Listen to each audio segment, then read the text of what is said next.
आरतीताई, मगाशी तुम्ही म्हणालात की वर्तमानपत्र मी काढायला पाहिजे. माझी इच्छा खूप होती. आपल्याला माहितीच आहे, मी यांच्याकडेच गेलो होतो की मला मराठा टायटल द्या, पण ते त्याच्यानंतर ते सगळं राहून गेलं. पण बरं झालं मी नाही काढलं. बरं झालं मी नाही काढलं, कारण सध्याची वर्तमानपत्र किंवा सध्याची चॅनल्स ही बातम्यांपेक्षा जाहिरातींवरतीच चालतात. त्याच्यामुळे जाहिराती मिळवण्यासाठीचे जे धंदे करायला लागतात ते मला करायला मिळू नयेत किंवा करू नये मी, अशी माझी प्रामाणिक इच्छा आहे. आज अनेक पत्रकार आहेत जे प्रामाणिकपणे काम करत आहेत, वर्तमानपत्रामध्ये काम करत आहेत. अनेक संपादक आहेत जे वर्तमानपत्रामध्ये काम करत आहेत. परंतु काळच बदलला आणि हाही काळ बदलेल. मला असं वाटतं की काही काही वेळेला असे काही काळ येतात की ज्या वेळेला सर्वच गोष्टींवरती सेन्सॉरशिप लागते. तेही काळ बदलत असतात, तेही जात असतात. त्याच्यामुळे परमनंट इथे कोणीच आलेलं नसतो. जे येतात ते तात्पुरते येतात, थोडे काळ सत्तेवरती असतात, कालांतराने ते निघून जातात, नंतर कोणाच्या लक्षात पण राहत नाहीत. आणि आजची जी पत्रकारिता आहे, मी पत्रकारितेवरती फार 30 तारखेला 29 तारखेला परत पुण्यामध्ये माझ्या हस्ते कमलेसूत्रांचा सत्कार आहे. आजचा आणि तेव्हाचा जॉईंट व्हेंचरमध्येच का नाही केलं मला कळत नाही. मला एकदाच काहीतरी बोलता आलं असतं आपल्याला. पण मी स्वतः एक राजकीय व्यंगचित्रकार म्हणून गेली अनेक वर्ष मी काम केले. मी पहिलं काम केलं माझ्या मार्मिकमध्ये, त्याच्यानंतर मी काम केलं मार्मिक काम करत असताना मी 2 वर्ष मी लोकसत्तामध्ये मी फ्रीलान्सर म्हणून व्यंगचित्रकार म्हणून काम केलं. मग सामना आला, सामनामध्ये केलं.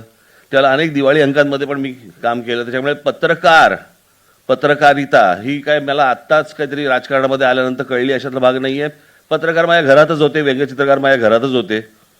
त्याच्यामुळे मी तेव्हापासून बघत आलो. आणि त्या सगळ्या काळामध्ये जे कानी पडायचं, पत्रकारिता म्हणून जे कानी पडायचं ते नाव होतं आचार्य यात्रे. आम्हाला जे घरातनं जे मिळालं, घरातनं जे सांगायचे, आचार्य यात्रेंचा एक किस्सा मी तुम्हाला सांगतो. आमच्या इकडे दादरलाच एक व्यक्ती होती, त्याला तिकडे चुकून मोर आला, मोर. तर तो मोर त्यांनी मारून टाकला. तो मारून टाकला म्हटलं, ही बातमी आचार्य यात्रेंना कळली. त्यांनी मराठामधनं त्याला जो धो धो धो धो धुतला, त्याच्यानंतर मला असं वाटतं तरी रविवारी कोंबडी पण मारली नसेल नंतर. आणि त्या प्रकारची पत्रकारिता मला असं वाटतं की आता शक्य नाही. आणि त्या प्रकारचे शब्दप्रभू, त्या प्रकारचा विचारवंत, त्या प्रकारचं, कारण आचार्य यात्रे ही काही एक व्यक्ती नव्हती ती. खरं तर म्हणजे आपण रावणाकडे आपण वेगळ्या अर्थाने बघतो, कळलं का? म्हणजे ते आता रामायणामुळे आपण तो राम हिरो आणि रावण विलन असं काहीतरी ठरवून टाकलेलं आहे. ते खरं तर रावण विद्वान होता आणि ती विद्वत्तेची वेगवेगळी रूपं होती, ती 10 तोंड म्हणजे. आणि खऱ्या अर्थाने तसं बघायला गेलं तर आचार्य यात्रे हे खऱ्या अर्थाने तसे रावणच होते. तुम्ही रावण परत चुकीचं घेऊ नका परत. पण ते विद्वत्तेची ती सगळी तोंड होती, 10 तोंड होती, की असं काही नव्हतं की ज्यांना त्यांना माहिती नाही. अशी कुठची गोष्ट नव्हती. नुसते बाबा काय नुसतेच ते वक्ते होते तर होते, लेखक होते तर होते, संपादक होते तर होते, विनोदवीर होते तर होते, कवी होते तर होते, चित्रपटकार होते तर होते. अनेक अशी अंग होती त्यांची की त्याच्यातनं. आणि मला खंत याच गोष्टीचे, मी आचार्य यात्रेंना पाहू शकलो नाही. फक्त कथा ऐकल्या, गोष्टी ऐकल्या त्यांच्याबद्दल, आणि आचार्य यात्रेंना पाहू शकलो नाही. ती उणीव काकासाहेबांनी भरून काढली. मी काकासाहेबांना आत्तापर्यंत 2दा-3दा भेटलो. एकदा मला ते पत्रकार संघामध्ये मला एका कार्यक्रमाला त्यांनी मला बोलवलं होतं. त्यावेळेला माझी पहिल्यांदा ते मला भेटायला मला सामना कार्यालयामध्ये आले.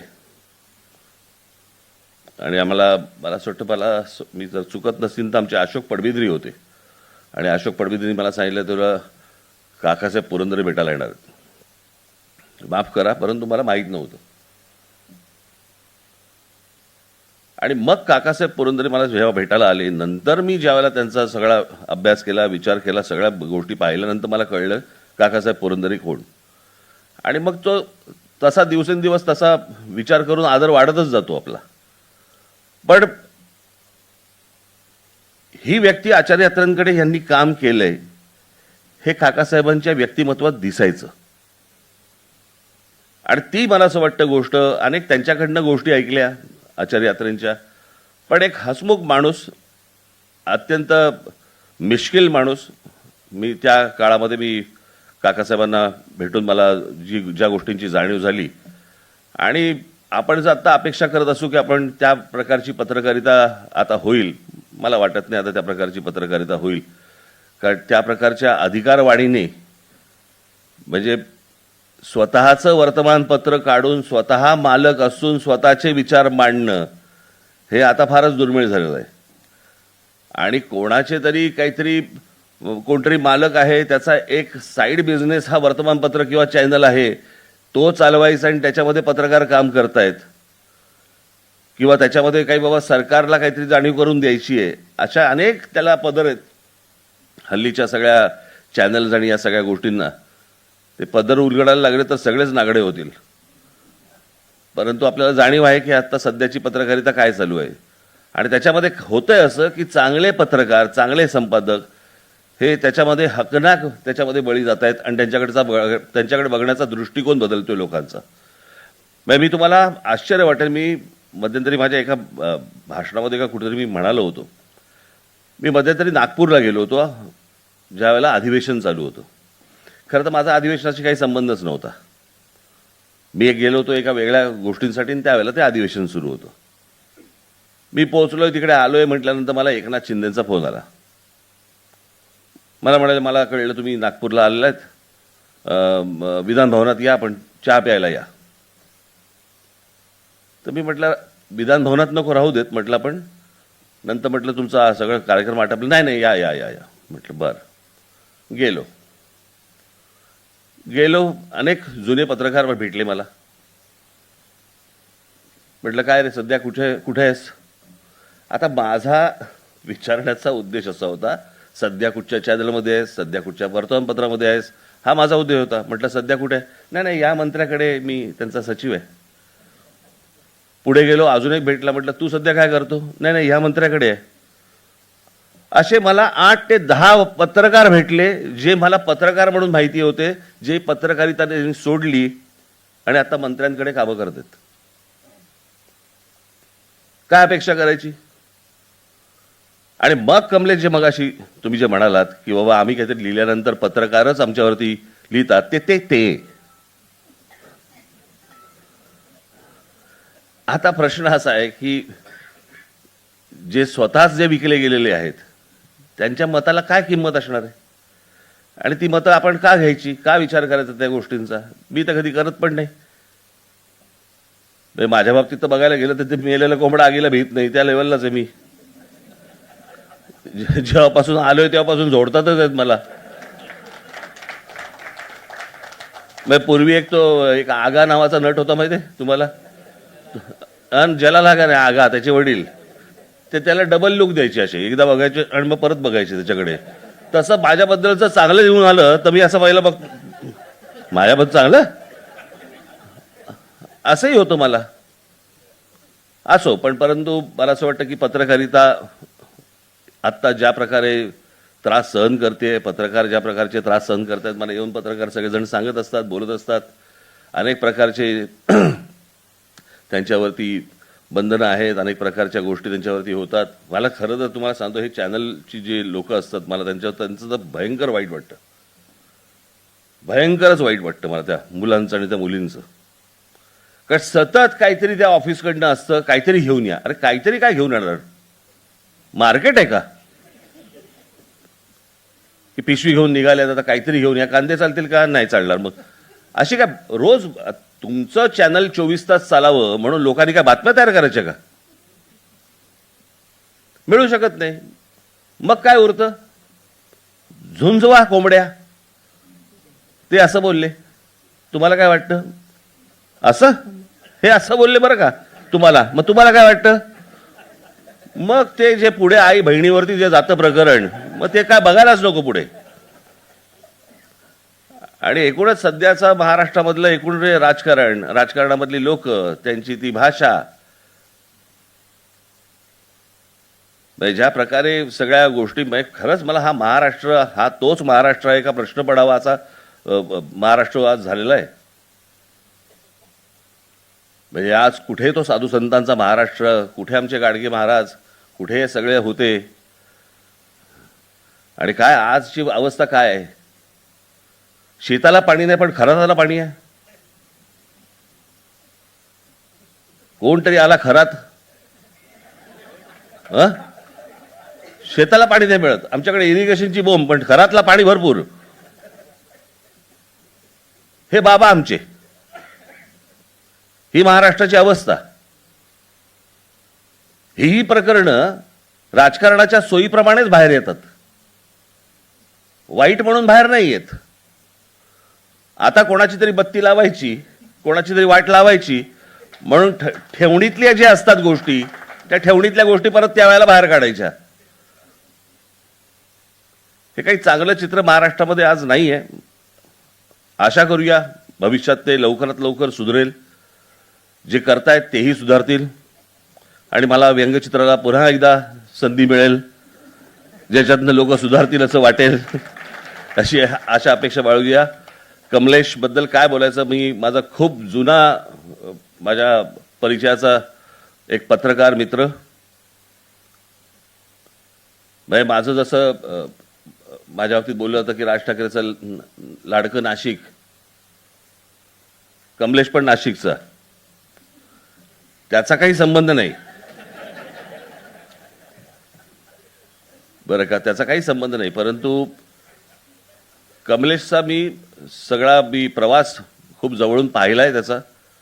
त्याची पत्रकारिता करण्याची जी वेगळ्या अर्थाने घेऊ नका, परंतु तो चांगला शब्द खरं तर चांगला आहे तो, परंतु पत्रकारिता करायची जी खुमखुमी असते ना, ती अंगात असावी लागते. ती मस्ती अंगात असावी लागते. नुसतंच मी पत्रकार झालो आणि आता मी फक्त बातम्या देतोय, नुसतं तेवढं चालत नाही. ते त्या प्रकारची ती शोधपत्रकारिता ही मला असं वाटतं की खूप गरजेची आहे. आचार्य यात्रांची पत्रकारिता वेगळी होती. ते ठोकायला माणसं शोधायचे, त्यांना पत्रकारिता नाही लागायची. आणि मगाशी ते पु ल देशपांडेंचं एक कोणतरी ते व्यक्ती, मी मगाशी नाव विसरलो, ते तो खूप वाचायचा, सखाराम गटणे. आजच्या मला या कार्यक्रमाला इथे बोलवलं आणि अत्यंत मी योग्य कसा आहे हे मगाशी सांगितलं गेलं. हे सगळं मला असं वाटतं ताई, आपण मगाशी बोलत असताना मला सतत तो सखाराम गटणे माझ्या डोळ्यासमोर फिरत होता की एकदा पु ल देशपांडे त्यांच्या कार्यक्रमाला गेले असताना तो म्हणाला होता की मी आपला अत्यंत खूप मोठा चाहता आहे आणि मी आपला आदर्श, मला साने गुरुजी आणि आपण असे दोघे माझे आदर्श आहात. त्याच्यावरती तो शिक्षक तिकडचा म्हणतो, अरे गण्या, लेकिन मागच्या वेळेला तू साने गुरुजी आणि ते असं बोलला होतास. याचं कारण तुमचे अनुभव, तुम्हाला इतकी वर्ष ज्या गोष्टी तुम्ही ज्याच्यातनं गेलेला आहात, ती गोष्ट नव्या पत्रकारांना समजली पाहिजे. टेलिव्हिजन माध्यमातनं लोकांपर्यंत गेली पाहिजे की पत्रकार हा काय भोगत असतो. आपल्याकडे सध्या भोगणे या गोष्टीला वेगवेगळ्या अर्थाने पाहिलं जातं, परंतु तुमच्यासारखे पत्रकार हे अनेक गोष्टी अंगावरती घेतात, अनेक केसेस अंगावरती घेतात. आज मी पहिल्यांदा अरुणभाईंबरोबर मी व्यासपीठावरती आज पहिल्यांदा बसलो आहे. मी जेव्हा राजकारणामध्ये नव्हतो तेव्हापासून मी अरुणभाईंना बघत आलो, त्यांच्याबद्दल वाचत आलो, पाहत आलो. या महाराष्ट्राच्या मातीशी एकरूप होणारे गुजराती आम्हाला हवेत. या महाराष्ट्राच्या जमिनीवरती डोळा ठेवणारे गुजराती नको आहेत. आणि अशा अनेक जण आहेत जे पिढ्यानपिढ्या इथे महाराष्ट्रामध्ये राहिले. महाराष्ट्राच्या संस्कृतीशी, भाषेशी आणि सगळ्याच गोष्टीशी एकरूप झाले. आमचा वाद त्यांच्याशी कधीच नव्हता आणि नाही, कधी होणार पण नाही. परंतु मगाशी आपण म्हणालात की जे टोचून होत नाही, जे शिवी देऊन होत नाही, जे अजून काही होत नाही, अशी लोक व्यंगचित्राने सुधारतात. अरुणभाई, मी प्रयत्न केले, नाही सुधारले. मध्यंतरीच्या काळात मी खूप केलंय, पण काही सुधारले नाहीत. काय असतं, काही लोकांचं सुधारायचं वय निघून जातं, काही लोकांचं बिघडायचं वय निघून जातं. तशा काही गोष्टी असतात, त्या होतात.